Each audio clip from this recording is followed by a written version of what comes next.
ठाकुर जी की अद्भुत लीला। जब ठाकुर जी 1 वर्ष के हुए तो भगवान का नामकरण होना था। श्री गंगाचार्य जी महाराज नामकरण करने के लिए आए। गंगाचार्य जी ने आकर कहा, नंद बाबा कल का मुहूर्त बहुत अच्छा है, कल नामकरण कर देंगे, आज रात्रि विश्राम कर लेते हैं। तो नंद बाबा बोले ठीक है। गंगाचार्य जी बोले लेकिन एक दिक्कत है। तो यशोदा मैया बोली क्या? हम किसी के हाथ का बना भोजन नहीं करते, खुद बनाकर अपने ठाकुर जी को भोग लगाकर तब पाते हैं। यशोदा मैया बोली अरे तो इसमें दिक्कत क्या है महाराज, मैं आपको चूल्हा दे देती हूँ, आपके बर्तन दे देती हूँ, सारी सामग्री दे देती हूँ, आप बनाइए। गंगाचार्य जी बोले जो जो कृपा दे दीजिए। यशोदा मैया ने सब सामग्री दी। गंगाचार्य जी ने भोजन तैयार किया। अब बढ़िया एक पात्र में खीर बनाई। खीर में इलायची डाली, केसर डाला, मिश्री डाली, बढ़िया सुगंधित। आहा, जैसे ही गंगाचार्य जी ने खीर बनाई, अपने ही शालिग्राम भगवान के सामने जैसे ही उसको सजाया। अब गंगाचार्य जी का नियम था कि वह जब भोग करते थे या जब लगाते थे ना, उसके बाद 108 माला करते थे। अंदर आंगन में ठाकुर जी बलराम जी के साथ खेल रहे थे। खेलते खेलते अचानक रुक गए। बोलना तो जानने नहीं, थोड़ा थोड़ा बोलते हैं। बलराम जी बोले बोलो का भैया, आज मन ही मन में दोनों की बात होती है।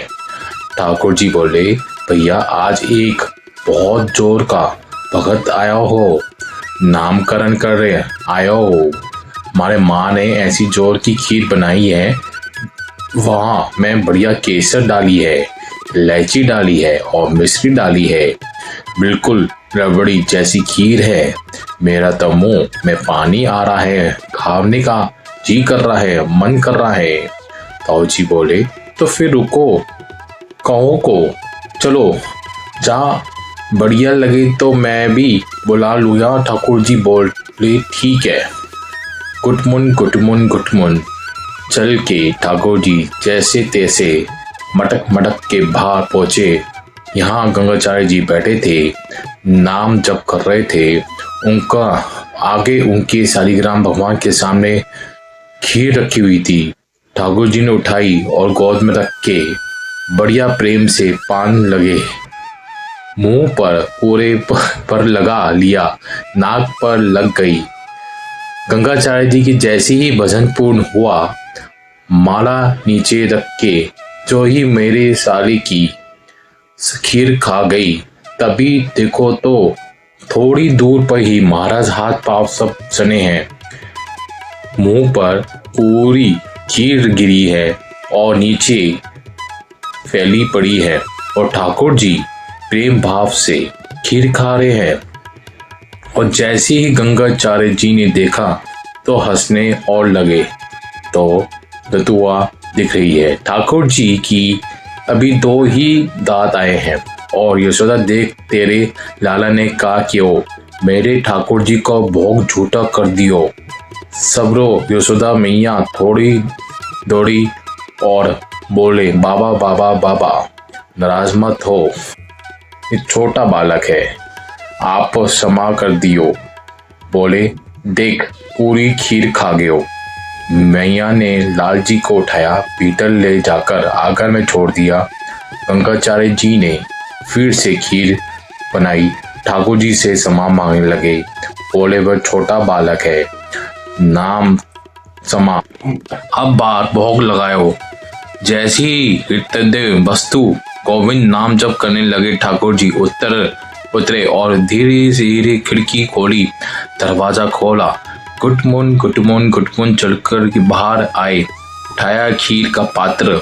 जैसे ही पाने लगे, गंगाचार्य जी को संदेह हो गया था कि कहीं बालक फिर से तो नहीं आ गया।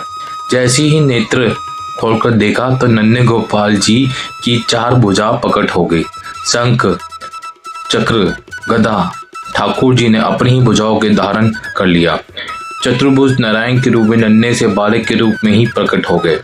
एक भुजा तो स्वयं खीर खा रहे हैं और अपने छोटे हाथ से गंगाचार्य जी को खिला रहे हैं।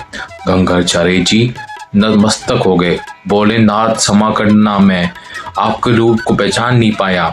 ठाकुर जी बोले, हमने ये रूप आपको इसलिए दिखाया है कि जब आप हमको हमारा नामकरण करोगे तो हमारे ग्रह नक्षत्र देखकर कि आपको सब पता चल जाएगा कि मैं कौन हूँ। लेकिन सच्चाई हमारी मैया को मत बताना कि मैं कौन हूँ।